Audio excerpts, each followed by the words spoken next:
delay if you uh, start out. My keyboard and mouse are just sometimes just taking breaks where my computer.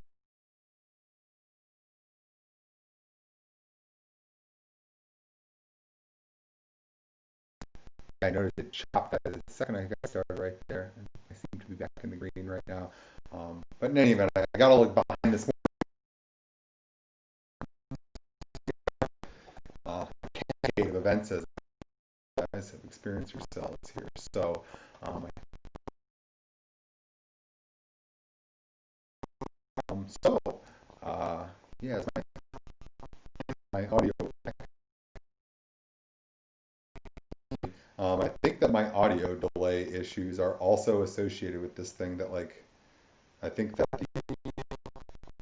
like Bluetooth, the USB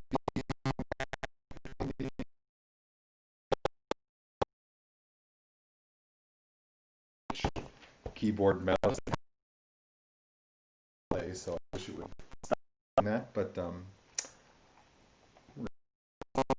we go. So we're talking section 7.3. Yesterday we did trigonometric integrals, which meant the integrals were already in trig format.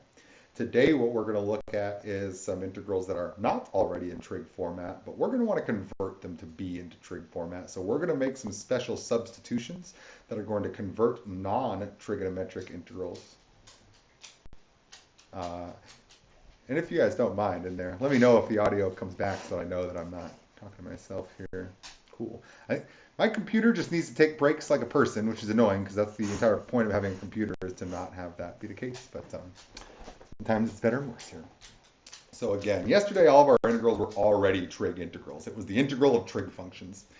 Today we're going to get the integral of not trig functions, but what we're going to see is it's going to be in our best interest to convert them into trig functions to make the magic happen here. Um, And what you guys should be thinking to yourselves is that when is it helpful for us to be thinking about trigonometric ideas versus about rectilinear things like x and y? And it is pretty much, I think my super short answer to that is circles. And when I mean say circles, I really mean all conic sections, so circles, parabolas, hyperbolas, stuff like that. All conic sections have very nice relationships with trigonometric things, and so often areas that are associated with circles, with parabolas, with hyperbolas, are all often, they receive a benefit from converting them into trigonometric form to handle doing the calculus here. So the deal with a bunch of these is that it's super not obvious what you should do. This is one of those sections where it's like, I'm sure there's some nerd historically that has just sat and beat his head against the wall and tried every integral 16 different ways until he found what was best. That is not of interest to us to do that. So I'm sort of raving to you guys and up really smartly in our textbook to lead you to see what you need to see. This is a very appropriate point in the textbook where they don't do that, and they're just like, here's the substitutions that you should try and make, rather than trying to develop direct intuition for them, because it's hairy, and it would take a significant amount of trial and error of pages of calculus that is probably not as much worth your time as saying, listen, we've done a bunch of these, we've figured out that this is what you should do in these scenarios. I promise you will be challenged sufficiently in this section, even if you already know what substitutions to be using here. And so the book guides us with the following advice. And this is basically what the book sets up on page 2 of the section here, is they basically just say, all right, so we're going to want to do maybe some substitutions here. Here's the ones you should use.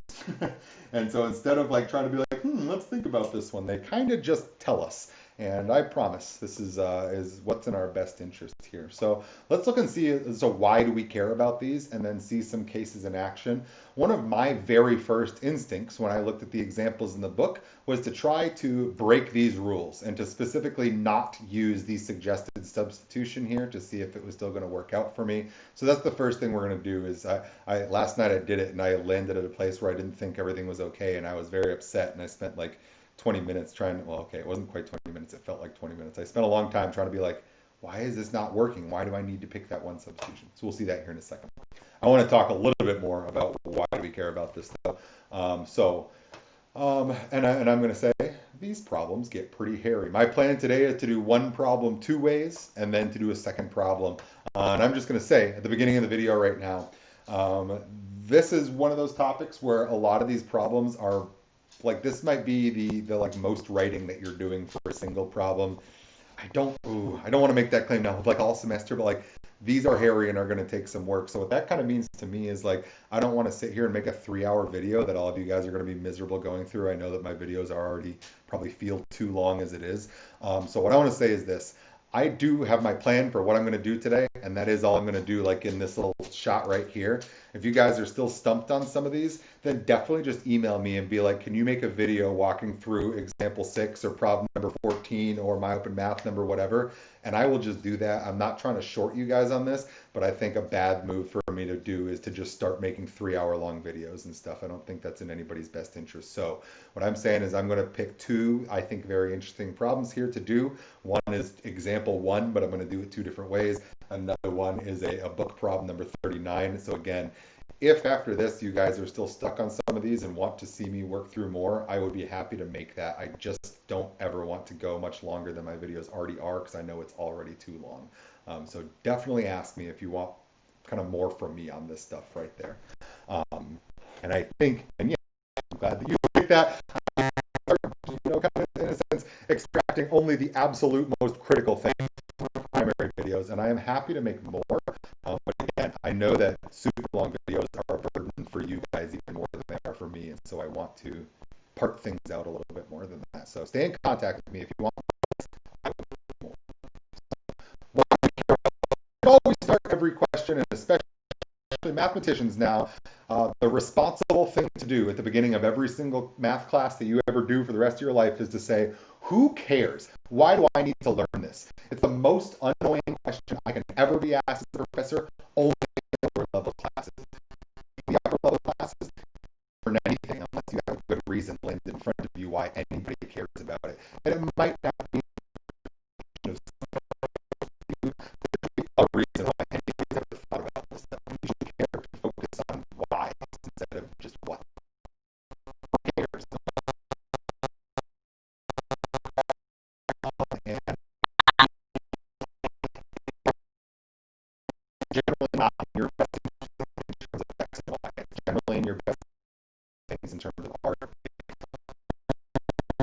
Just to help us think about things that are circular shaped. Did I just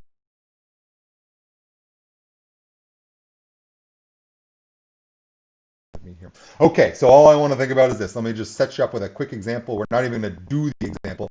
Just want to think about the example here. If I were to tell you, did it just like cut in and out?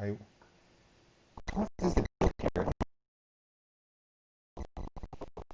Let's try this. Let me switch this.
Okay, and how about now?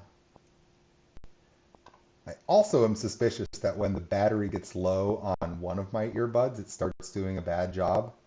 And so I need to like use one earbud for my morning lecture and then a different one for the afternoon or something.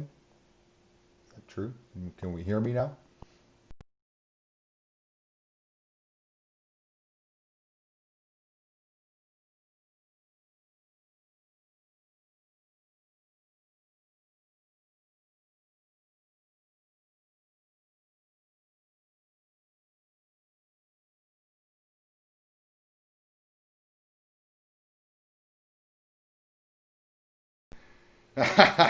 Okay. It doesn't my headphones really don't like me only using one at a time, but there's really no reason for me to have both in. And so when I put one back in the container, it like disconnects everything, but then reconnects it with one. So I think I am suspicious that it's good now because I have my right one and not my left. So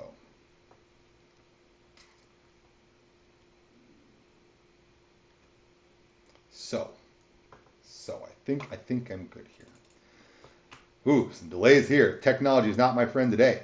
So if we are looking for the area of this semicircle right here, then what we know is that, right, is our area of interest right here. Then we can say, well, I know that this is the circle x squared plus y squared equals 1. And I can state the integral for this if I can solve this for y, right? My integral here would be from -1 to 1 to get my area of, and I'm just going to say y dx, right? I don't know what y is yet. I can come over here and solve for y. Nice, good. Yeah, I think it's really just, I just like a low battery kind of thing right there for that earbud. So hopefully that's all it is. I'll just try and swap every time between lectures. So what we know is that we can solve this equation for a circle for y. You should notice that if we're doing our algebra, there should be a plus or minus here, but I've only got the top half of my circle, so that's the positive part right there. And so you should notice that I can write this integral from -1 to 1 of square root of 1 minus x squared dx, but oh no, I don't really have anywhere I can go with this. I don't have a direct antiderivative for this square root term. What I want is I want there to be an x right there because I want to do something like make my u sub something like this, 2x dx, but I don't have the additional x term. That's sort of missing right there. I need that in here and I don't have it, right? So we're a little stuck. So in a lot of these cases, what we want to do is we want to take advantage of our Pythagorean identities. Our Pythagorean identities are the ones that we talked about yesterday. Tangent squared theta.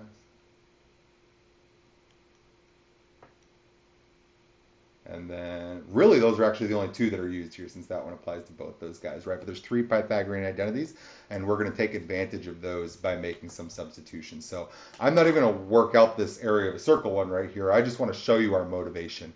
This is a super, super basic shape. We can all identify that pi r squared means the area of the whole circle is pi. Therefore, half the area of the circle is pi halves.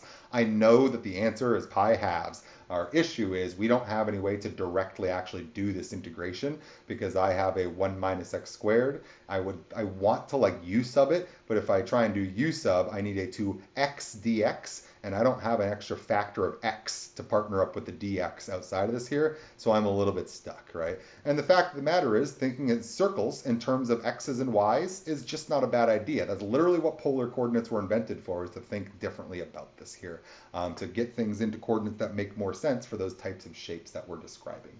So what we're going to do is when we see these things crop up, this square root of 1 minus x squared, which by the way, you should be strongly identifying as the square root of, it looks exactly like this format to me there. It looks like a is 1 in our case right there. And that's going to lead us to get a suggested substitution that we can make that's going to allow us to use our trigonometric identities to help actually complete this problem here. So let's look at an example that's more exciting than the most basic one possible right here. And the real important thing is I want to do this one two different ways here. So let me make this bigger. So we're going to do this problem twice because we're going to do the dumb thing I did last night and be like, what if I just do exactly the opposite of what the book just told me to do? Will it still work out? And I thought that the answer was going to be yes, and then it seemed like the answer was no, and then I reconvinced myself that the answer was yes. So I want to show you guys kind of that little adventure I went on to do that last night. So What I'm seeing here immediately for this example is this. My first instinct here has nothing to do with trig.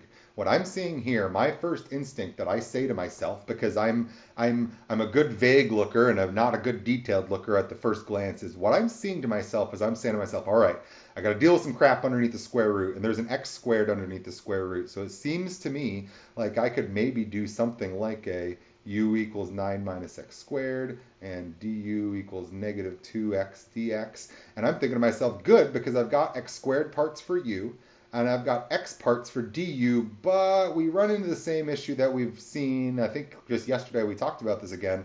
This is really sort of like a dx is in the numerator, so it's like dx is divided by x. Here, this is a dx multiplied by x. So this isn't going to work out. Again, if this x was just another numerator factor, then we would just be doing u sub here, and it would be pretty easy. This would be like a straightforward u sub. So the point is it doesn't seem like that is actually going to do it for me right here, right? So instead, I'm going to scroll up a smidge and say, okay, maybe this looks like one of those square root of a something squared minus something squared term. Maybe I should go up here and read about what terms I have and what substitution I think might be smart. What I'm seeing here is that my radical term looks exactly like this one, a squared minus x squared. Here it looks like a is 3. All right, so I'm going to kind of write this out here. Nope, I'm apparently not going to write this out here. It's because it's still highlighted. It looks like we have 9 minus x squared, which I am trying to relate to a squared minus x squared. So it looks like we're going to have that a is 3. The a of interest for us is going to be 3. And it looks like the substitution that we're going to want to make that's associated with this is we would like to let x be, in this case, 3 sine theta. And this is just what we're going to see is that we're going to get some really nice action that uses this Pythagorean identity to help us complete doing this integration that we currently can't just do with u sub, right? So what I'm going to do is I'm going to choose the substitution to make of x equals 3 sine theta. And because this is a substitution, you should notice that this is really like a u substitution. The difference is when we've been doing u sub, it's like you come up with u and you are defining the old variable. You're using the old variable to define the new variable. The opposite is true here. We are now introducing a new variable theta, but we're going to define what theta is in terms of the old variable x. So you should notice that this is sort of like a different swap as u sub is. In u sub, the new variable is u. In these guys, we're coming up with an alternate expression for the currently standing variable. So this sub isn't for a whole expression, it's that we're sticking a whole expression into one variable. It's sort of the opposite representation of the substitution. We still want to do things also like replace dx though. So we're going to do our same ideas here. Dx equals, take a derivative on this side, or I should say, let's take the derivative of both sides with respect to theta. So dx d theta then is going to be 3 cos theta.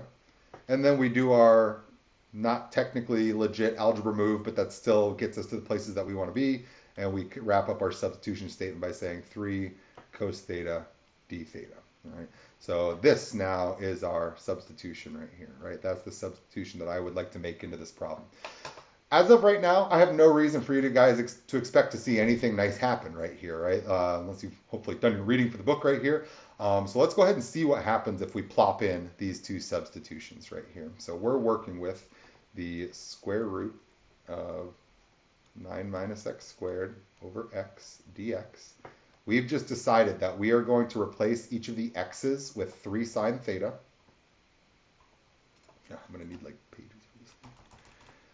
These just look so long when I write them out like this here. So x is 3 sine theta. So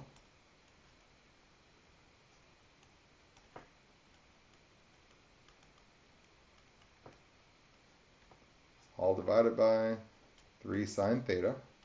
And dx, what did we have for dx for our substitution? Dx was 3 cos theta d theta. Ugh.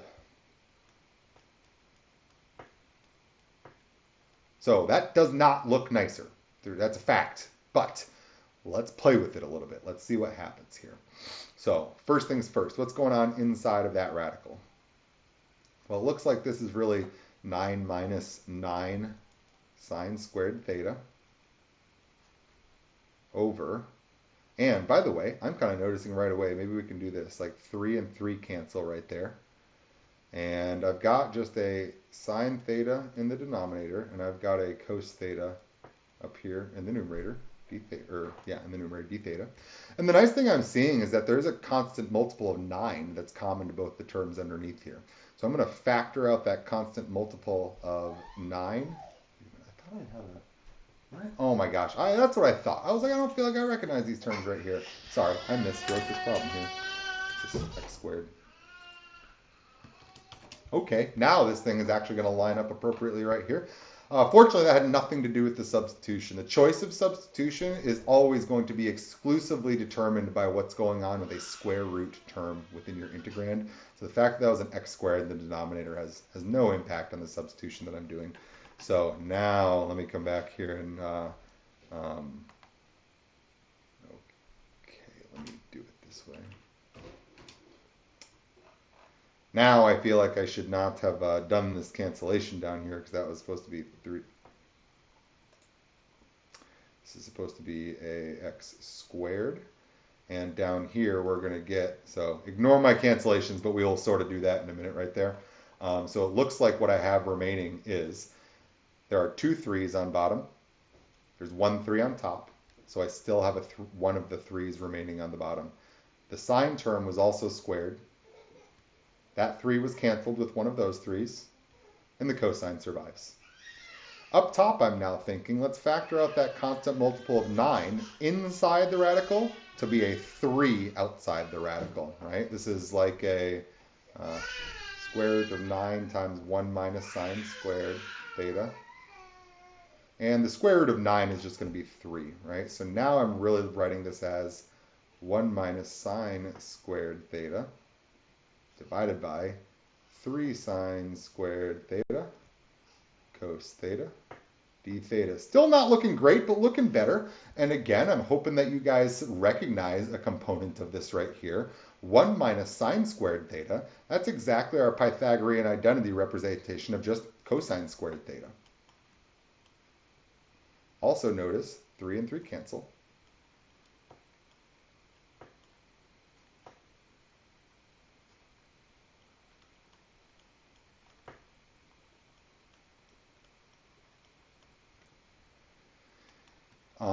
This is going to now give us, so square root of cosine squared is just going to give us a cosine times another cosine. And it looks like we now have cosine squared theta over sine squared theta d theta. So notice that making this trig substitution has actually reduced this into a kind of pretty reasonable problem right here. All right. Where I'm ending at now is this looks to me like cotangent squared theta d theta. Cotangent I don't know an antiderivative for, but if we use another Pythagorean identity, we know that cotangent squared is cosecant squared minus 1. It's another Pythagorean identity right there. Just like we used up here. Let me just note these.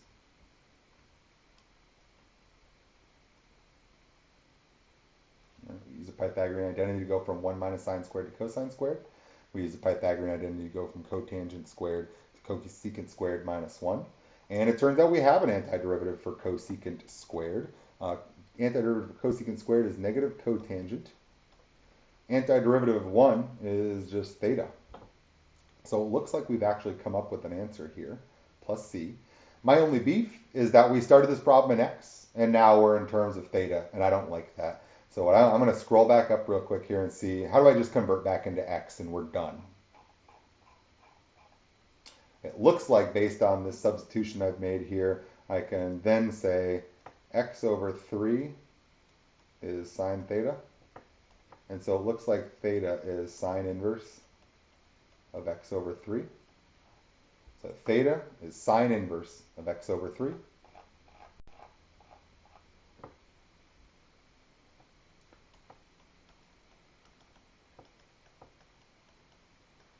And so let's go ahead and simplify this guy in terms of x, and we'll be all good here. Man, if this problem doesn't get away, I'm going to freak out. Get away from me. So I'm just trying to rewrite this guy here. Sorry, I wanna come back to my statement here that we originally started with. X equals 3 sine theta. A really important thing in this unit is that we can draw the triangles that are associated with the substitutions that we make. When I think about this substitution, this to me is associated with the triangle of, here's my theta. If sine is x over 3, opposite over hypotenuse, and therefore we should be getting this guy to be what? 3 squared minus x squared.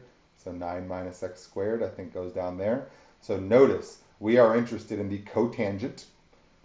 If tangent is opposite over adjacent, cotangent is adjacent over opposite. So negative cotangent theta minus theta plus c. Opposite over adjacent, no, adjacent over opposite. So this should be negative square root of 9 minus x squared over x minus, and now this isn't even a trig term, this is just theta. And so theta, we decided, was going to be our sine inverse of x over 3.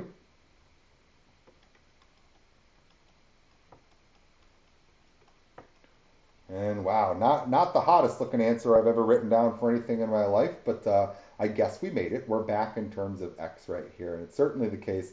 If you go ask Wolfram Alpha what the answer is, they're going to show you exactly this guy right here. So let me talk back through this and kind of show you that I kind of maybe got a little bit sloppy with my work right here. So here's some things that I'm going to scroll back up and just talk through all this guy, right?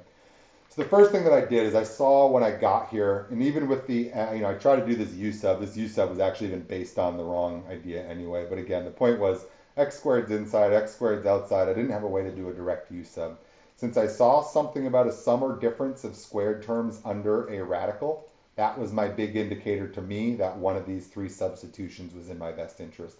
And then I just looked it up. I just said 9 minus x squared, that looks like a squared minus x squared, with a being 3. So therefore the sub I want to use is x equals 3 sine theta. That's just what they're telling me to do. X equals 3 sine theta. I think that this is a good point where I should have drawn my triangle right here in association with this. Also solving this for theta, also getting the dx out of the x. There's really like a bunch of different pieces of information we want to accumulate as soon as we make this substitution decision right here, right? From the substitution idea, x equals 3 sine theta, I really wanted to come up with what's dx. I really wanted to also solve it for theta, and I really also wanted to decide what the triangle picture is that goes with it so I can come up with other trig terms when they pop out of my integrals. To perform the substitution and integration, I plop the guy in. I recognize that I can do factoring inside of a radical to get parts out of a radical. And notice even if this was like 5 minus 5 sine squared theta, then you would just extract a root 5 from the expression there. Because what we really want is to be left with something that looks like a Pythagorean identity term underneath the radical. The whole point of them telling you, hey, listen, man, this is your smart substitution to use, is because they're trying to get you to get to a perfect Pythagorean identity statement underneath the radical, because a Pythagorean identity statement is always going to allow you to swap out a 1 plus or minus a squared trig term for just a squared trig term, so that the square root of the squared trig term is just a single copy of it. And that's how we escape the square root. We're trying to escape that square root term, and this substitution allows us to use a Pythagorean identity that will give us the square root of a square. And that's kind of our big idea that happens here. The rest of this is me just doing 7.2 stuff. Like from this line down, this is just all the stuff we did last video. Now it's like, crap, what do I do with all these sines and cosines? We had the square root of cosine squared, just cosine. Cosine times cosine gave cosine squared. Sine squared hanging out on the bottom. That's just cotangent. I don't know an antiderivative for cotangent, and I don't have any identities that are convenient, like a half angle or double angle for cotangent. So instead, I rewrote this using, again, a Pythagorean identity. This is one, again, I expect that none of you remember this Pythagorean identity. I expect none of you do. I expect 100% of you to have to look that up. That's all right. Once I get to here, this is an antiderivative that we have, which you're welcome to look up. The antiderivative of cosecant squared is negative cotangent. The antiderivative of negative 1 is just negative the variable of interest. It was a indefinite integral, so we plopped our plus c on the end. I recognize that I should be able to get cotangent in cleanly in terms of x, because x was defined in terms of thetas, like as the trig functions. All of these should end up being convenient fractions of x. Theta, on the other hand, it's just a theta right there. Like I have nothing to do except for to get that back in terms of x using directly our substitution that we set up before. Remember that this substitution, when you make this statement, x equals 3 sine theta, we can make a very light algebraic manipulation to make this look like, remembering that every trig function, sine, cosine, tangent, cotangent, cosecant, cotangent, did I say them all? Are all ratios of side lengths of a triangle. That is a huge help to you. Never forget that. So I rearranged this to make this look like the legs of a triangle, opposites over hypotenuse. I draw the right triangle, I label theta, opposite was x, hypotenuse was 3. That allows me to fill up the other leg. And now from this, that says I could find any of the 6 trig functions for theta. We needed cotangent, so I extracted cotangent's information from the triangle. I had just my direct sub for theta, and plus c is just going along for a ride on the end out there. Okay, so hairy, certainly, but I think individually every single one of these parts you can do. Right? Now, here's my very first thought, because I'm a jerk. As soon as I did my very first example from the section, I said to myself, if all we're doing is using the Pythagorean identity to really make this happen, if really our key thing here was we needed to break free of this radical by having a perfectly squared term underneath the radical that we were only going to get by using a Pythagorean identity, then who cares what sub I make as long as I get a Pythagorean identity out of it, right? So here was exactly my sort of jerk thought right away last night. Well, I don't see any reason I couldn't do this with cosine instead of sine. And I'm going to show you that it mostly worked, but I got scared and I thought that I screwed something up. This is one of those ones where I was convinced I was wrong and I spent 10 minutes looking for my mistake only to find I didn't make a mistake. So what I'm going to do is I'm going to redo this problem right now, but I'm going to not follow the book's good advice. And I'm going to use a different substitution than x equals a sine theta just to see where we land. It seems to me like sine theta and cosine theta in this equation are both doing sort of like symmetric jobs. If you switch sine and cosine in this equation, nothing changes there, right? As opposed to down here, if you switch secant and tangent right there, you do get something different because the relationship relative to the +1 term is different now. So I don't think my move of using cosine instead of sine is good for other cases, like in tangent, use secant instead. I don't think that's necessarily going to work out. But here, I've convinced myself that using cosine is equally acceptable here. So let's walk through this one so you can get a second look, and maybe I'll show my work a little bit cleaner. So I'm going to go ahead and make my substitution now because I'm a jerk. I'm going to not follow the book's advice, and I'm going to do 3 cos theta. Now that I've learned my lesson from the last one, I'm going to show my work a little bit smarter, but you're going to see this problem is hopefully obviously going to follow a very similar path as the previous. I can make my statements here. Dx should be 3, it should be negative 3 sine theta d theta because the derivative of cosine is negative sine. I have learned from my last example that I also want to solve for theta here. So if I divide by 3 and take the inverse cosine, we'll see that theta actually, okay, so I'm going to show the work because I want this to lead to a triangle here also. So I'm going to say here, x over 3 is cosine theta. This leads me to make a triangle. Always label where theta is in your triangle. Don't just draw triangles. Cosine is not an amount. Cosine is a relationship relative to an angle. Always label that angle theta. Cosine is adjacent over hypotenuse, so x and 3. And therefore, this guy right here should be a 9 minus x squared. So you're seeing similar terms here, certainly. A lot of the same expressions, right? And also, we saw our last part is maybe that we're going to want to make a statement that's something like theta equals cosine inverse of x over 3. These were all the relevant parts in the last problem, so I'm just doing them all up front now. So now let's use the substitution with the integral. So maybe I'll get my dashed line right there, since that's sort of all my setup statements right there. Now I'm going to actually come back and hit this integral with those parts, right? And actually, I'm just going to scroll down so that my work is sort of side by side here.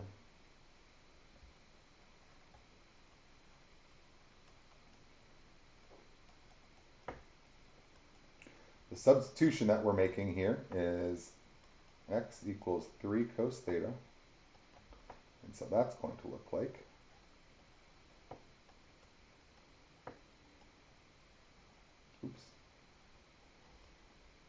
I want to put that square on the inside. That square is squaring all that stuff. And dx, in our case here, was negative 3 sine theta d theta.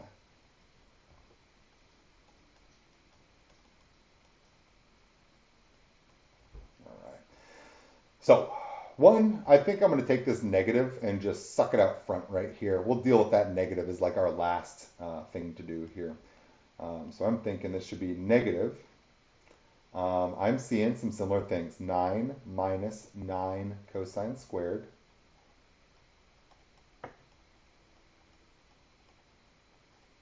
Down here we've got a 9 cosine squared theta. I've pulled this negative out front so I don't have to think about that. We've got a 3 sine theta d theta hanging out on the end right there.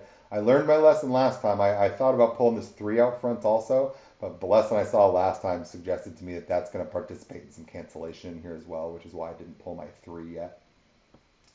I am noticing now that we have a 9 as a constant factor that we can pull out from this radical. So factoring out the 9 from the inside, the square root of 9 is 3. So the 9 on the inside of the square root is just as good as a 3 on the outside of the square root.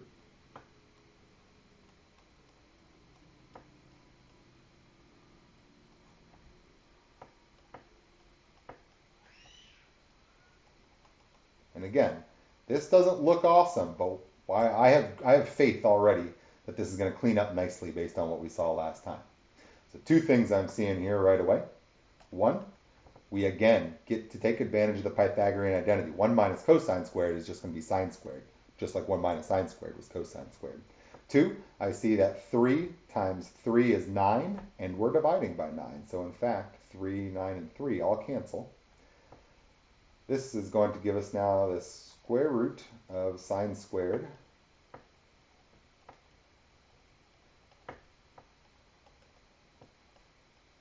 and we've landed in an incredibly similar spot, right? The square root of sine squared is sine. Sine times sine is sine squared. So we're getting back to a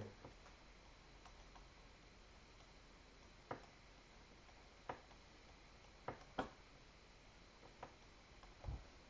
right. Now, we're going to just keep on doing like the exact same maneuvers right here, right? So I know that sine over cosine is tangent, so I can rewrite this as the negative integral of tan squared theta d theta. I think we did this one yesterday. I don't know an antiderivative for tangent, but I do know I can write it as secant squared theta minus 1. And if I'm going to take the antiderivative of secant squared, it is tangent. So the derivative of tangent is secant squared. So I'm getting negative, I'm getting tan theta minus theta. And then we get our plus c out there on the end, right? So I might write my answer here as negative tan theta plus theta plus c, all right? So what we want to do is convince ourselves somehow that these are the same, because I just did this problem 2 different ways. I'm hoping that those are equivalent to each other. It's awful hard for me to judge if these are the same. They don't look like they're the same right now, but the reason is because theta was defined differently in each case, right? We picked x to be 3 sine theta, x to be 3 cos theta. So until we convert both of them back to x land, we can't really make a true comparison here, right? So I need to convert back to x before I can judge myself, because I made 2 different substitutions, and I'm still in substitution land right here. So remembering our substitutions here, I can kind of write our similar information here. We did x equals 3 cos theta. That gives us x over 3 equals cos theta. That gives us theta equals cos inverse of x over 3. This tells us that we have a triangle that we've already written out up top, just to be responsible, of x and 3 and the square root of 9 minus x squared, right? So those are all the, we already worked out all that stuff up top. I'm just rewriting it because now it's finally relevant.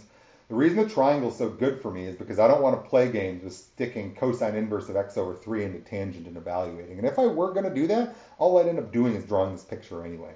This picture helps me just directly say tangent is opposite over adjacent. So tangent should give me opposite, the square root term, over adjacent, x. And we'll stick the negative on it according to the expression right there. So now we have that negative tan theta plus theta plus c, right? And importantly, notice that we distributed this negative right here, and this is a plus. And we did have a minus there a second ago. This is a plus. So tangent, this is going to work out to be exactly the same. Tangent is opposite over adjacent, and so we're going to get negative root 9 minus x squared over x. That's our negative tangent term, plus theta. Now theta is cosine inverse of x over 3 plus c. So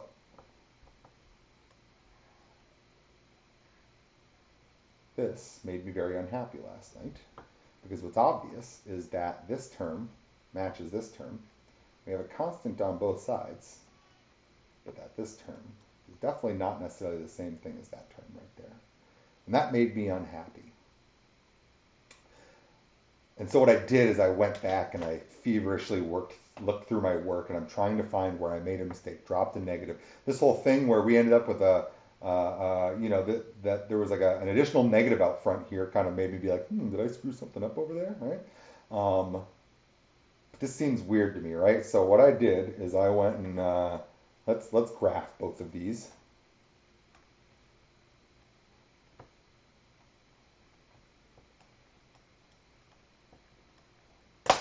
And to do that, let's go over to, yay, did it on the first try, all right. Just resize it here. I see whatever, that's fine, yeah, okay.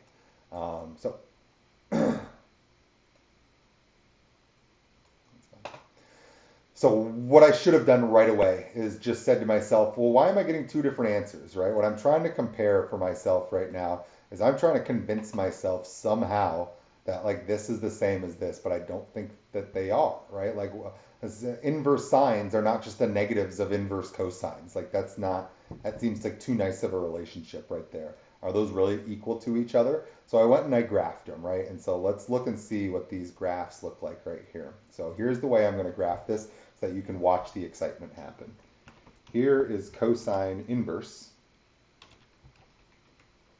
of x over 3. There's our cosine inverse term. Our other one that we want to compare this to is the negative sine inverse of x over 3. But I'm going to leave off the negatives so that you can experience the moment of satisfaction that I experienced last night. Sine inverse of x over 3. And now when I was looking at this, I was like, all right, so I was right. These clearly aren't even close to like the same thing. But how would you say that these values differ from each other?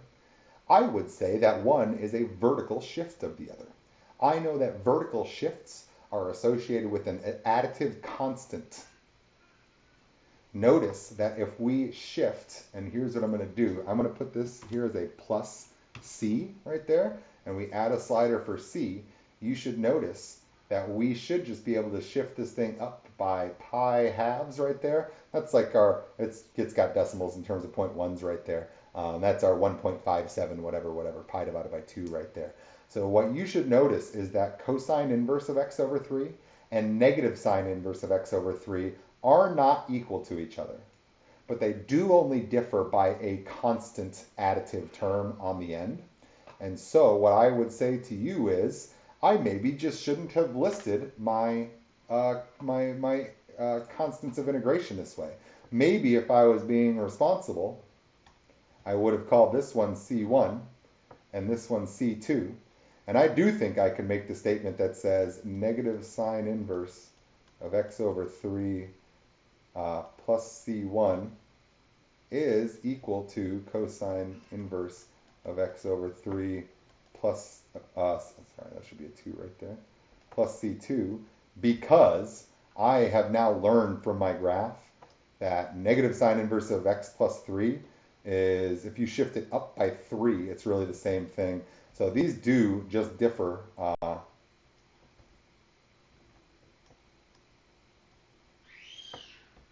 me just say, graphs only differ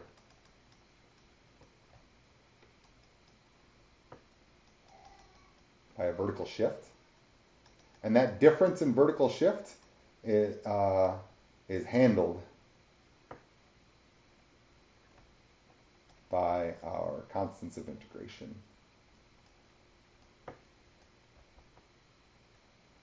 So this was kind of funny because I was really expecting there to be a way for me to like more satisfyingly evaluate what this was going to be. But I think that what I can see now is it should just be the case that C1 is what? Pi halves plus whatever C2 is. It should be an additional pi halves shift up.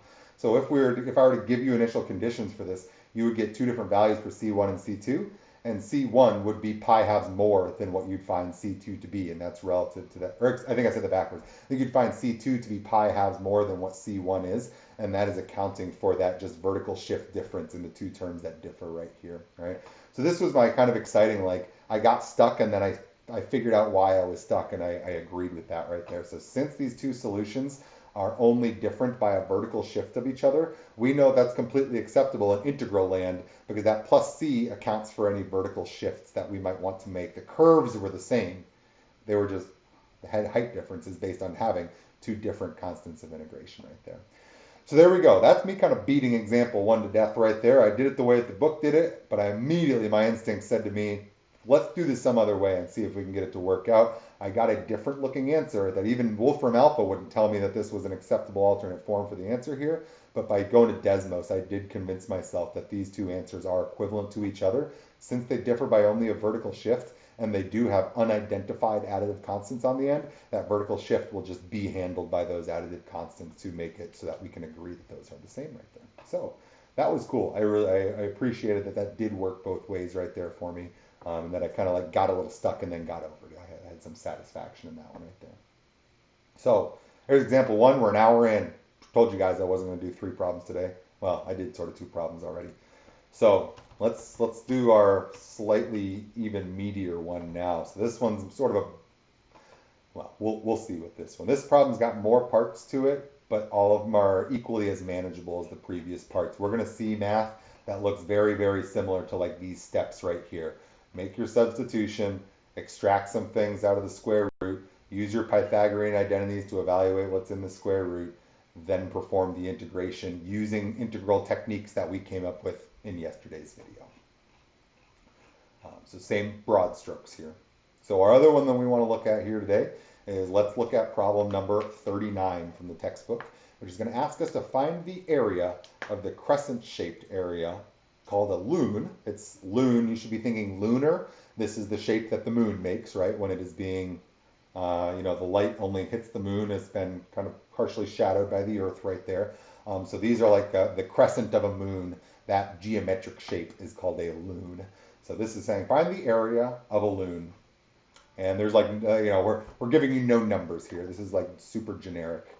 Yes, and exactly. And the moon is blue. That's a scientific fact for sure. It's also, yes, it's made of some funky cheese we're not aware of. So what the heck are we going to do here? Like, obviously, I've literally just given you a diagram with not even a single label on it. This high-end moon theory. Yeah, there you go. Should form a Facebook group for that one. I'm sure you'll get plenty of people that are on board with it. So, in general, our move that we've already learned this semester is when we're talking about lots of different circles, a typical thing to do is call the bigger radius that we work with capital R and the smaller radius that we work with lowercase r. So the first thing that I'm going to do is just kind of identify that that's kind of how I'm thinking about this, right? That there's like a capital R is our big radius. But my kind of issue is that this guy is centered in some like place that I can't quite identify. I know that this length right here is what I'm going to call little r. But what's not clear to me is the distance between these 2 points right away. So just like we have in our physics kind of scenarios, one of the important things for us to do first in this problem is to first say, where are we placing the origin? We need to like build a coordinate system for ourselves, right? So let me just say, let's put the origin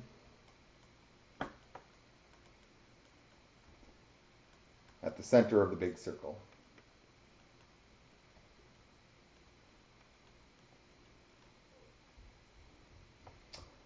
So what I want to know then is I'm going to need to come up with a formula for each of these circles. And I'm not going to be able to do that unless I know where this center location is of the other circle, right?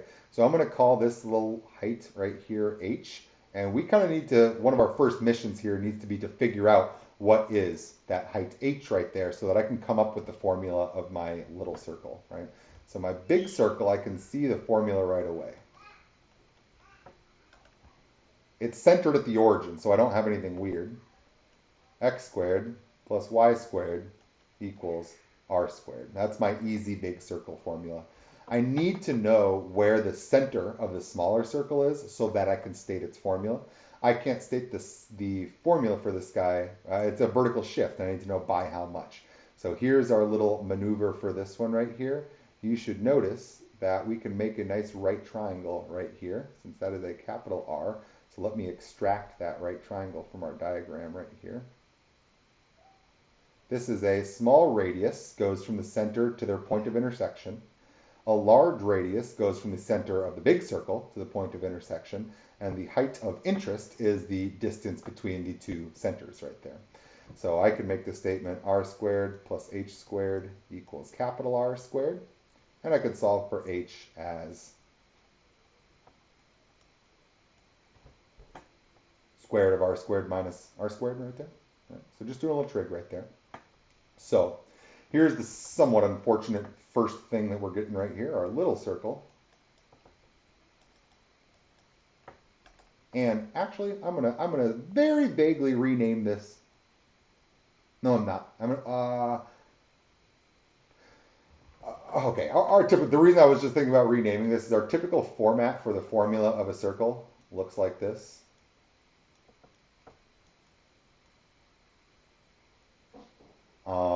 Where h is typically referred to as the horizontal shift, k is referred to as the vertical shift. I picked h here because I was thinking height, but if I'm really like teaching geometry class or like this was a bad, I should have called that k because k is what our vertical shift term is that's right there. The point is our circle, our little circle is still centered left to right at x equals 0, but its central y value is now this thing that we came up with down there. So it looks like the little circle we're going to be able to call x squared plus y minus this gross term.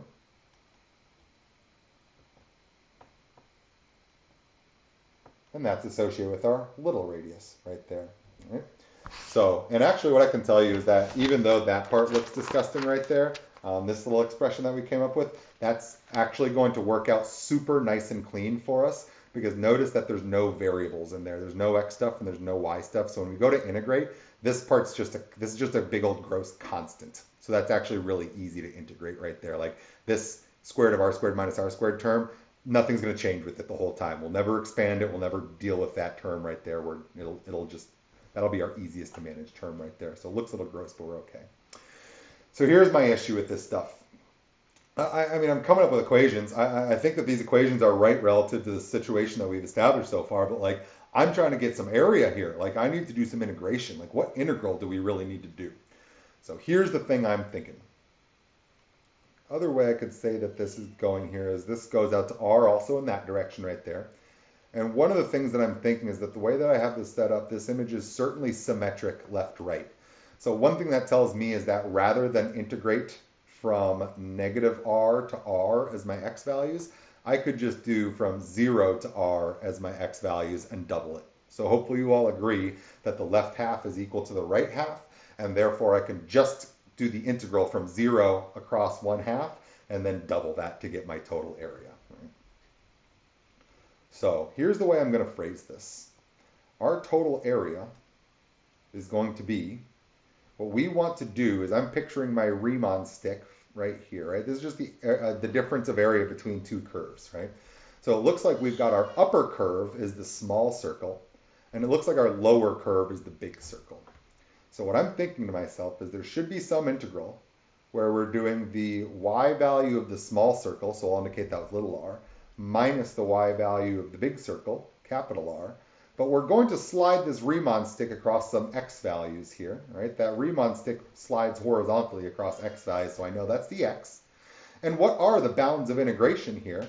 Well, we said a second ago that we can actually just do this from, right, this guy right here is really going from 0 to r. If we go from 0 to r, then we can just double that because 0 to r gets the right-hand side, and then doubling it will just give us the area associated with the left-hand side. So as I've shouted at you many, many times, this is not, this is one of the hard parts. The integration here is obviously going to be a little bit hairy, but like this setup matters. It matters that we can stop and just even think about how to say the integral expression, even though we're not integrable yet. It matters that I can form a sensible statement that says, I know that we're looking at all of the area underneath the small circle, the upper one, but we can subtract off all area below the big circle. So it's the integral of the little circle minus the integral of the big circle. And I'm just denoting that by the heights of the little circle, little r, and the heights of the big circle, big R right there. It seems like, unfortunately, what we are going to need to do is to solve each of these equations right here, which is a bit of a bummer. Let me go ahead and make my little modification now that we are thinking about two different y values here.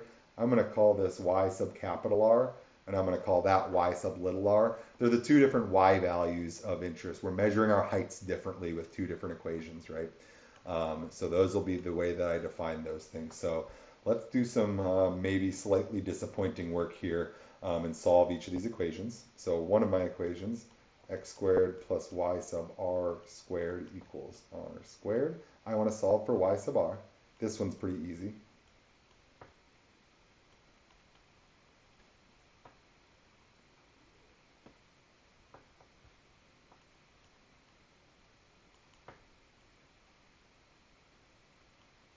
Now, this square root term does have variable components in it. You should notice that this looks just like the expressions that we were seeing before, and we're going to do very similar substitutions as before. What is this? Did it? That's really weird. X squared plus y squared equals r squared right there. So we've solved for our big circle stuff. Our little circle stuff, x squared plus y sub, oh, no, that's the wrong r right there. What? Okay, don't know why it's got to scroll. All right, y sub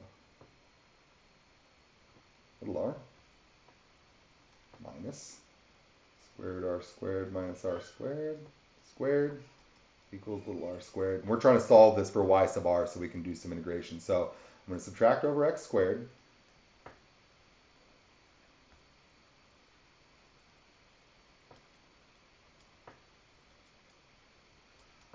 And take a square root on both sides.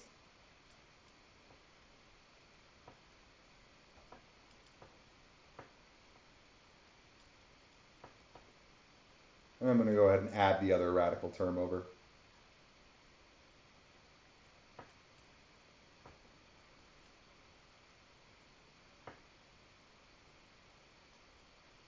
All right, so kind of gross but doable right there. I mean, we're just doing some algebra right here. It's a little unfortunate, but it's I think that's pretty manageable.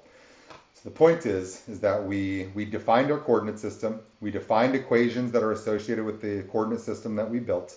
We put those equations in terms of only x and y and little r and big R.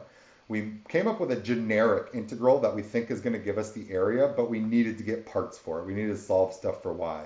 So then we went and did the algebra to solve that stuff for y. So now I think we're ready to actually state the integral of interest and see what kind of work we need to do to solve it. Let's take a look and see what this looks like here. So let me now. So I'm going to rewrite our integral, but now we've got the two pieces that we need to actually make all the magic happen right here. So our area is, we're doubling half of it is what we're doing. Doubling it from 0 to r of y sub little r minus y sub big R. And we're sliding that across all the x values from 0 to the little radius. We just decided that this was going to be y sub little r is this guy over here.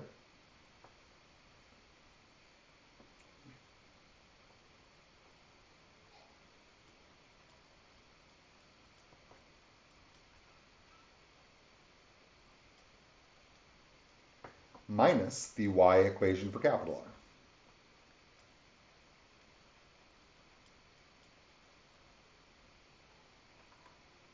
So I'm going to stop right now and sort of make some notes because this looks like it sucks. And I want to point out to you that this is actually way better than this looks.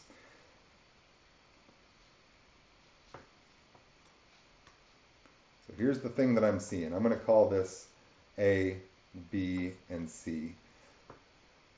Hopefully the first thing that you can tell is that since we're just doing addition and subtraction between three different terms, we can totally handle all three of these integrals completely separate from each other. There does not have to be any overlap between them. The good news for me is that B is just a constant.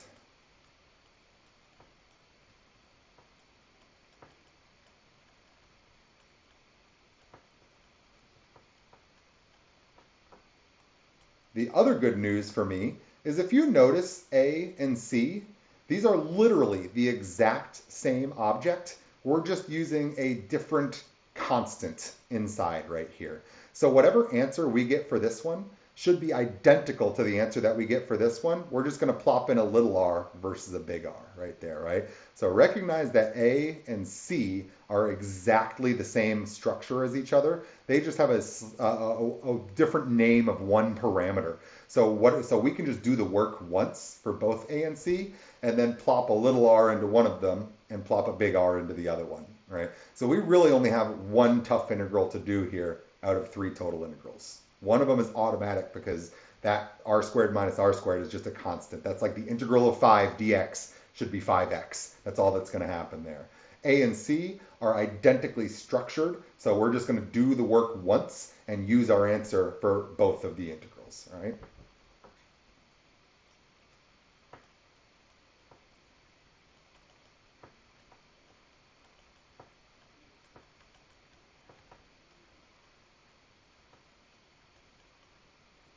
So what I'm going to do is I'm going to just do the integral for the square root of a squared minus x squared. And then when I'm all the way done, I'm going to come back and I'm going to replace once, I'm going to replace a with little r.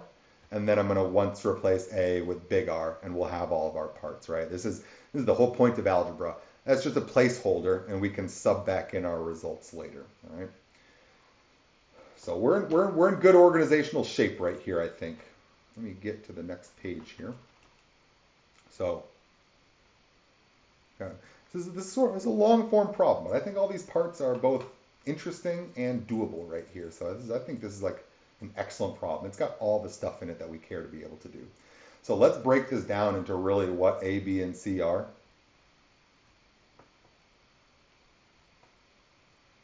So we've got our easy one right here is B.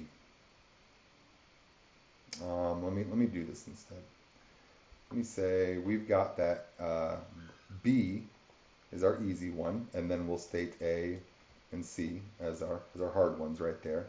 Our integral for B, and I'm really just trying to like copy stuff from up here, is 2 integral from 0 to r square root r squared minus r squared, and this is dx, and there's no x in there. So all we're going to get is 2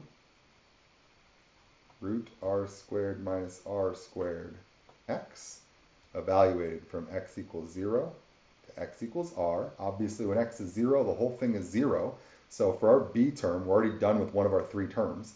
We're going to get 2r squared r squared minus r squared. We're done with 1/3 of that integral right there. I've done the b part as we've labeled it. All right? A and C, we are in agreement, are essentially identical. They differ oh so slightly from each other.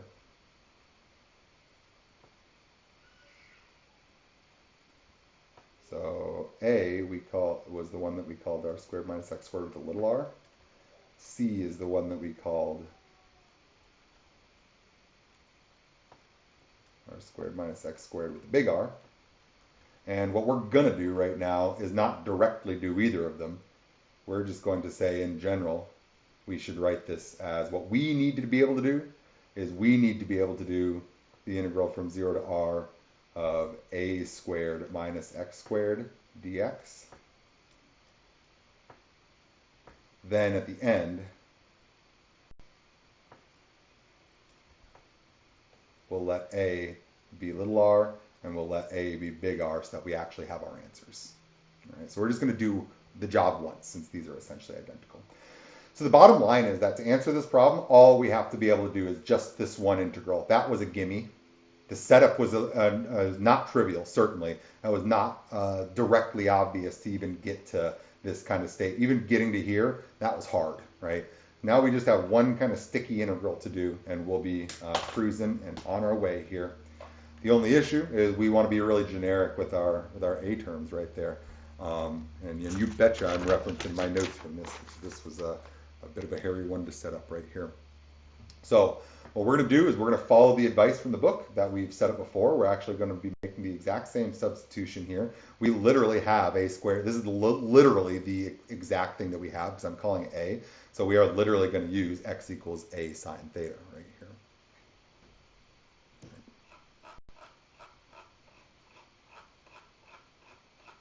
Come on, come on. So I'm just going to do this. I'm just going to draw a big old line right here and say, we're doing this.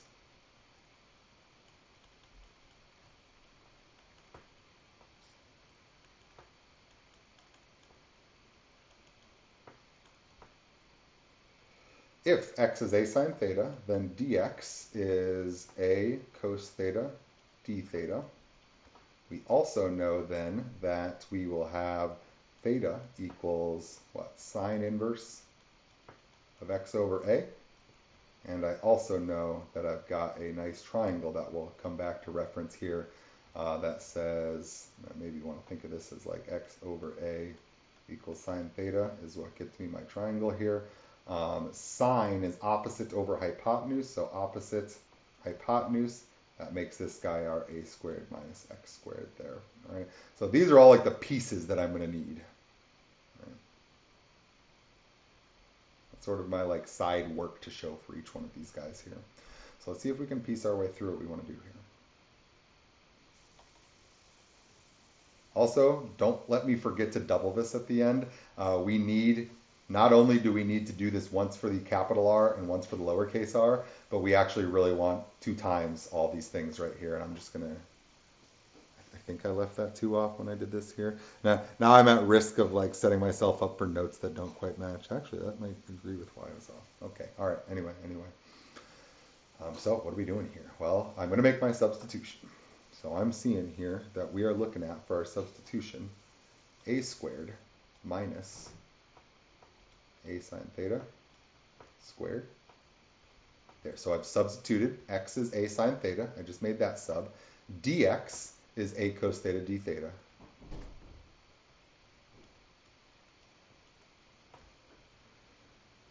As usual, this doesn't look helpful to me, but that's because I haven't tried to manipulate it yet. Let's screw around with it a little bit and see what we get. It looks like we're getting a squared minus a squared sine squared.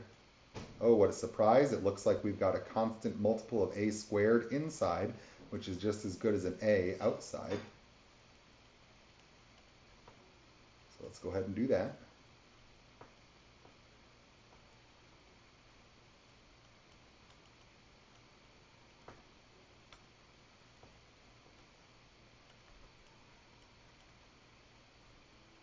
And look at how actually convenient this is going to line up for us here. It looks like I've got a times a is a squared. 1 minus sine squared is cosine squared. The square root of cosine squared is cosine.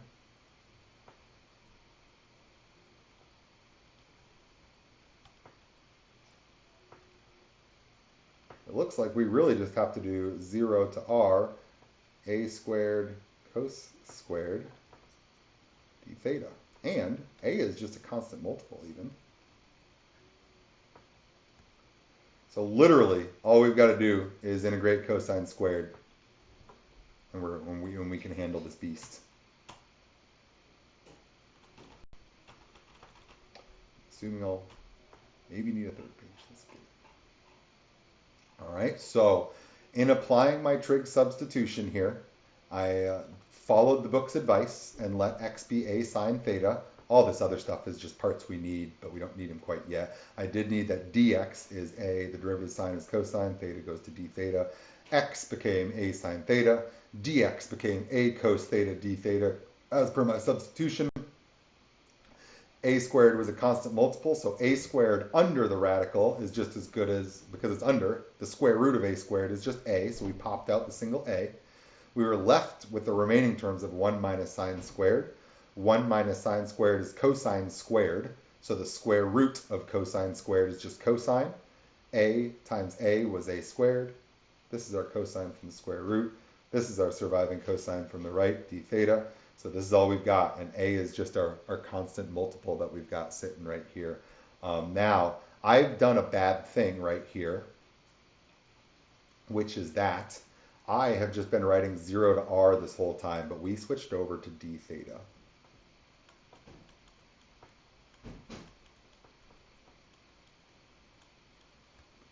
So maybe we want to think about what these bounds of integration should be in terms of some other things here. Fortunately for me, I have this statement right here to help me figure out what would theta be if I knew x. It looks like what I'm going to see here is that if x is 0, then it should be that this is sine inverse of 0. And this says to me, what angle do we achieve a height of 0? And that is at an angle of 0.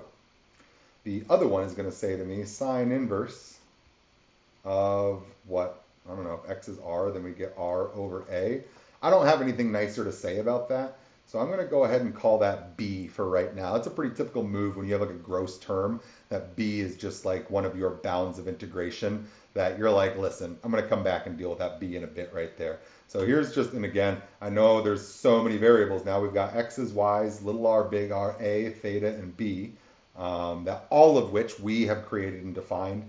That'll be helpful for me to kind of phrase this maybe a little bit better here for myself. So what I'm going to say here is I can now more honestly say this as 0 to b of cosine squared theta d theta, and a little bit more honest right here. I'm just going to say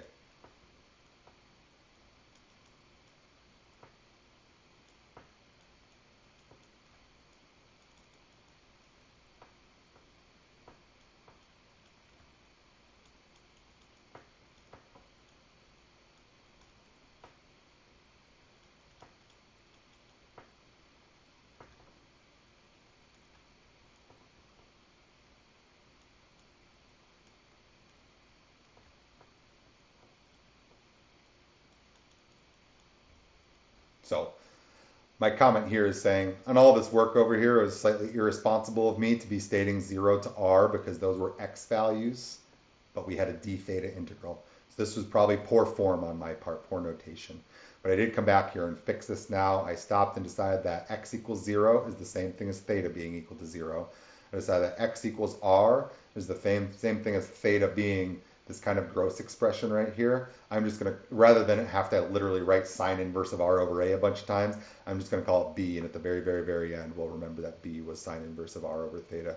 So this is my little bit more honest representation from 0 to b instead of 0 to r, because those are theta values. Theta equals 0 and theta equals b, as we have described right there. So that was just sort of a responsibility check right there to make that happen. So where are we at here? We have said, we did this one, I think, 0 to b of cosine squared theta d theta. We dealt with this one yesterday. We realized that we didn't really have a good move for cosine squared directly, but that we did have the identity that cosine squared theta is 1/2 1 plus cosine of 2 theta. I think we used this one yesterday. And so we can go ahead and use this identity again here today to help make this non-integrable function integrable. So what are we going to get?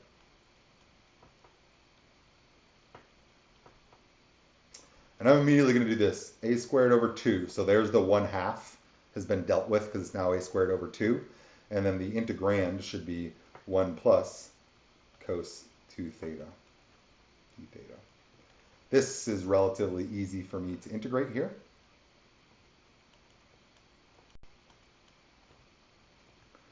The integral of 1 d theta is just theta. The integral of cosine, what did you take the derivative of to get cosine? You took the derivative of sine of 2 theta. I know if I were to take the derivative of sine of 2 theta, the chain rule would pop out at 2. And I don't want to have 2 copies of cosine theta.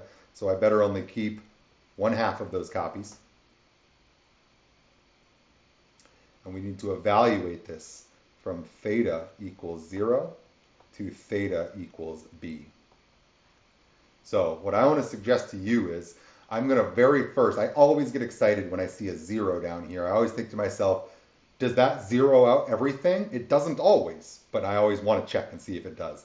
Theta equals 0 makes 0. Sine of 0 is 0. So it looks like theta equals 0 does just wash the whole thing away. So literally all we're going to get is just plugging in b and we're good. And then we can go back to finally stating our actual answer right here.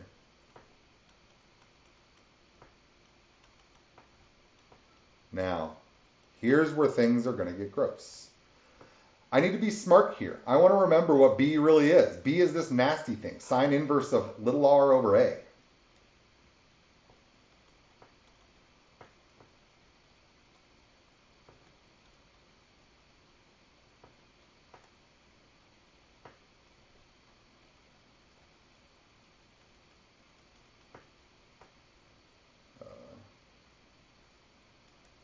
Right? Like I don't know what to do with sine of 2 sine inverse of an angle. That 2 right there makes that a really difficult thing for me to manipulate. So now I will say to you the same thing that always gets said in this section. Do you know a different way to write sine of 2b? Is there an identity that's associated with this? And there is actually a pretty clean identity that's associated with sine of 2b. Sine of 2x, here's our identity that I'm going to use right here. There's actually several for double angle formulas for sine, or no, several for cosine. We have that sine of 2, and I'll use phi so we don't get any confusion here that this is an identity that I'm using. Sine of 2 phi is 2 sine phi cos phi.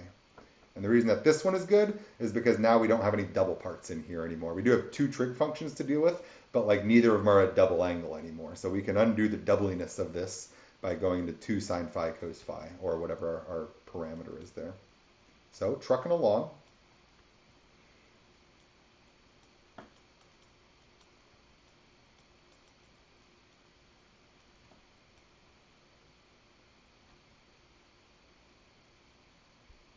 Okay. Microsoft Word really wants me to use every single feature that exists in Microsoft Word, and it will not let me just do the things I'm doing here. All right, cosine of b. All right, we're cruising here. All we got to do is fight our way back into our original variable and then go back and restate our answers in terms of the original integrals, and we're good here.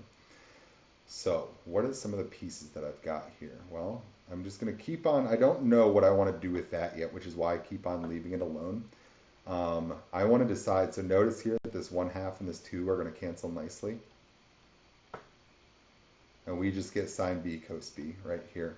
So all I've got to do is figure out how to rewrite b in terms of these guys here and check out some really nice stuff that's going to happen.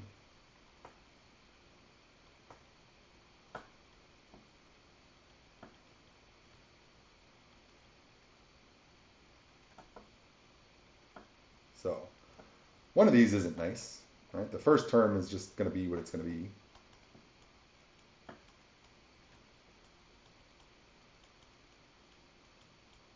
Right? Remember, b equals sine inverse of r over a, as we've defined it. But notice what we're getting here. We're getting sine of sine inverse of r over a. Well, that's just some really nice cancellation right there. Sine and sine inverse cancel. And then even this one is going to get some nice cancellation here. Cosine of sine inverse of r over a. We're going to be able to deal with this pretty nicely as well. So here it's sort of like this sine and sine sort of essentially cancel right there. And so it looks like we're going to be left with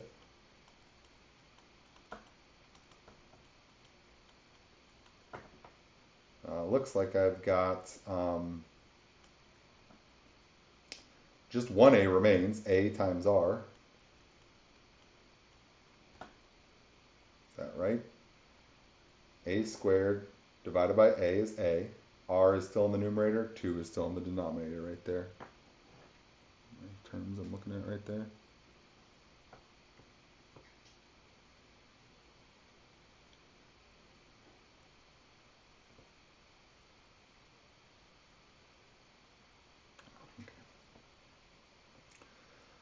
Times, we still need times whatever we're going to get from this beast right here. So let's go ahead and do our little side work here.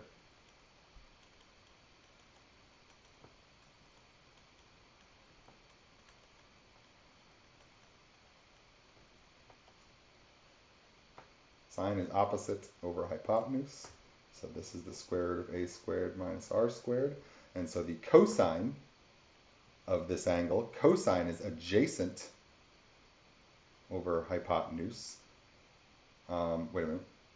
Oh, I drew that wrong. That's why. I was like, what the crap's going on? Wait, sine. Oh, yeah, I did draw that wrong. Yeah. Yep. Sine is opposite over hypotenuse. Opposite over hypotenuse. So this side right here is the a squared minus r squared. My cosine of theta then, cosine of theta is adjacent over hypotenuse. So for my cosine of sine inverse of r over a, I am getting square root of a squared minus r squared over a. And actually notice we're even now going to get a and a are going to cancel right there as well. And so it looks, oh, okay, yeah, we're good there. And so I'm seeing here a squared over 2 sine inverse of little r over a plus r over, maybe I write this as r root a squared minus r squared over 2. Holy bucket. So the whole point I'm assuming right now is that even if you're following me, you probably don't even remember what task we're in the middle of doing right now.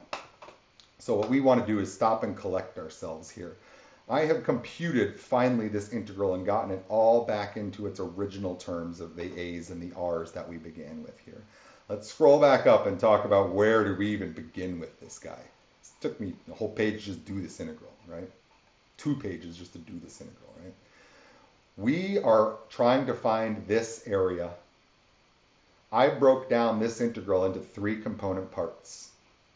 One of the parts was the integral of a constant function, and so it was easy. It just, again, integral of 5 is going to be 5x. That's all that happened right there, right? So that piece was easy. These 2 pieces were of the exact same format, and so I wrote down one general format to get my answer. This is the integral that we just computed.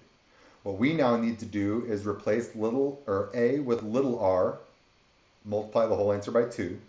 Replace little a with big R, multiply the whole answer by 2, and then add up all 3 of these components here. So what I think is I wish that I could copy and paste easier here. Let me see if it'll let me do it. So you can let me select right here. No, okay.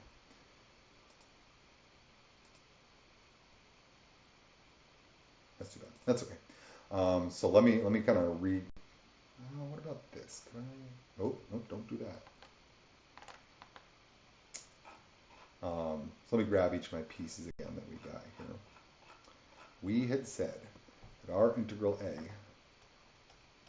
was 2 integral from 0 to r. We had one part that was little r squared minus x squared plus little r squared minus, wait a minute, let me make sure I'm getting these right. Little r minus x, little r minus x, big R minus little r, big R minus x. So this is a big R minus little r, and then minus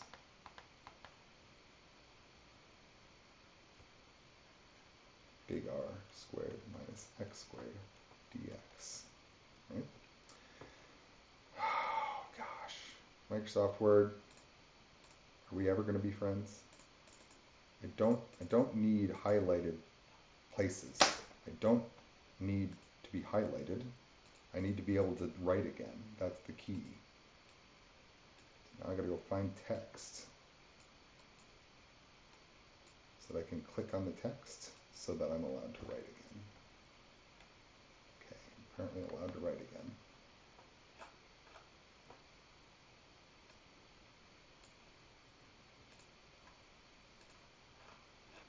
Okay, back to where I was working. We found our first answer Sorry about all this scrolling here. I wish I was doing way less of this. This is the statement that I just copied down, positive, positive, negative. I think I got those parts right. We really wanted to know each of these three individual component parts, and we've got answers for all of those now here. So we've got here that our area should be, and I'm going to rearrange some orderings here. This was really, I think I called these A, B, and C.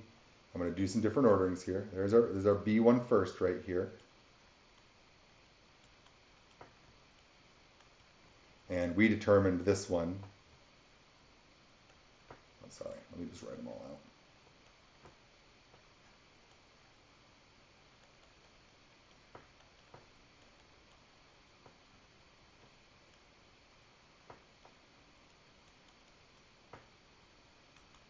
There's B, there's A, there's C right there.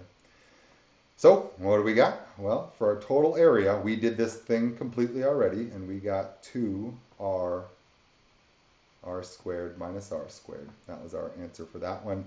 This just popped up an x. We evaluated the x at r and at 0. That just left us with 2r squared minus r squared right there. For the second one, this is 2 times the response that we just got above. Right? We just evaluated our final answer to be exactly this guy, but we now know that we want to let little a take on the value of little r. Right? So in this guy here, we have, very importantly, what draw, so open the thing.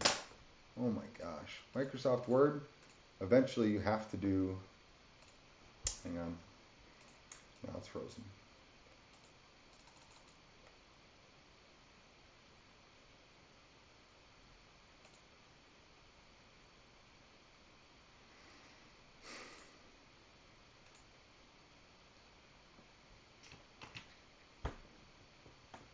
Awesome.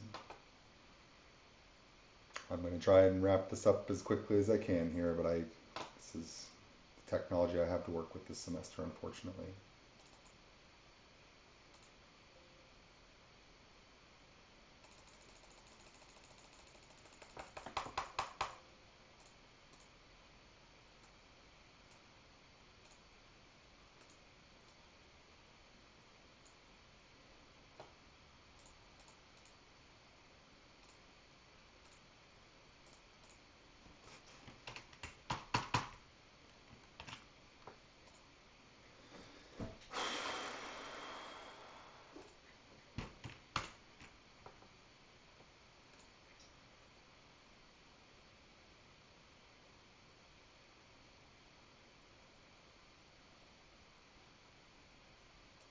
Says it's fine.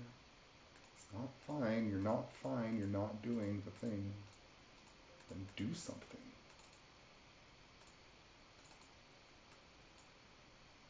Okay, I guess I'm just going to super cross my fingers that it didn't just delete my entire document. Oh my god.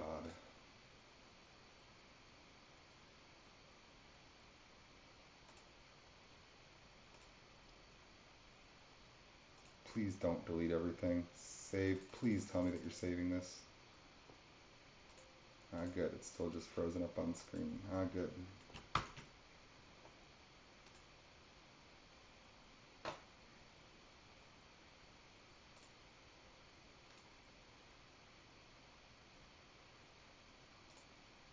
Please be saved.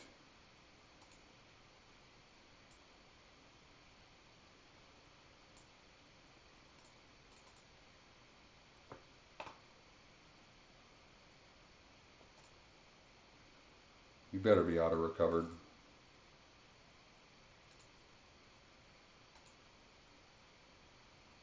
Okay, is this actually what I'm looking for? Is it actually going to have all of my parts?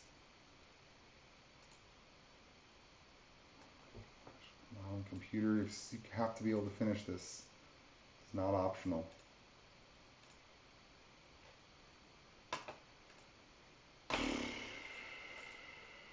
Anytime you want to scroll would be nice.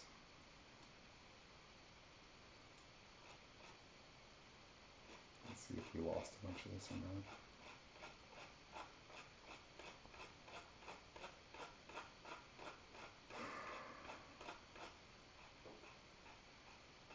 Wow, what do you know? It's all sitting right here for me. That was only a nice 5 minutes. Okay, am I allowed to write? Looks like it. Okay, I guess picking up where we left off. I'm not pressing control, computer, I swear. Oh my gosh. So, the whole thing I was trying to do was just switch my color to red. That was way unfortunate there.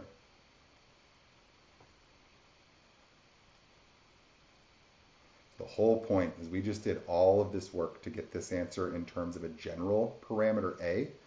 We want to use A as the little r and A as the big R. That was the fact that these two parts were identical to each other for parts A and parts C right here.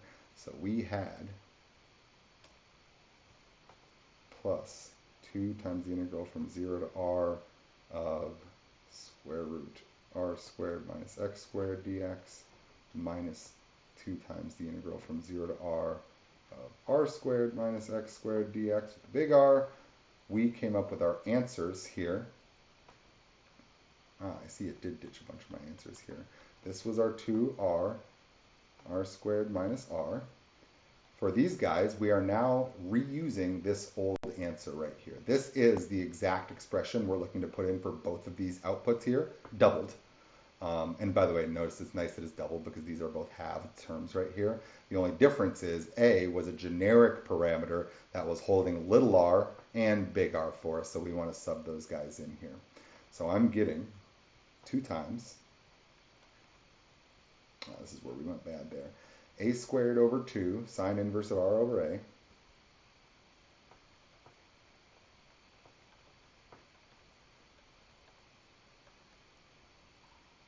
plus r times a squared minus r squared over 2.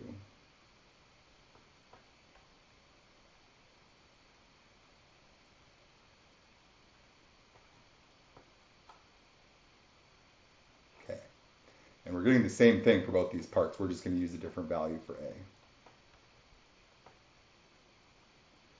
Come on, computer, you can do this. I promise you can still do this. I promise that you're capable of not freezing a second time.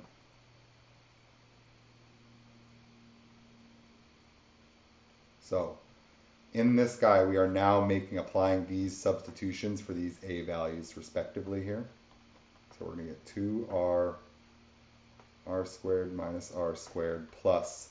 Notice what's going to happen here. When I let a be little r, first of all, this whole term's going to 0. This is going to become r over r, which is 1.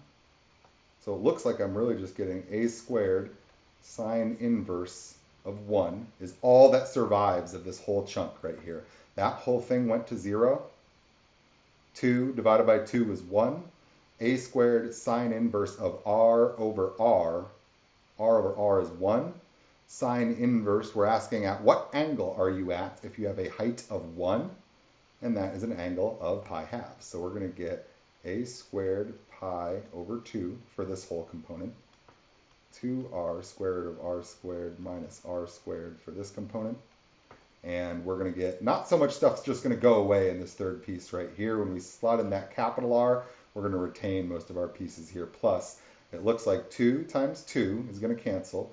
So I'm going to get a squared sine inverse of little r over big R plus r square root r squared minus r squared.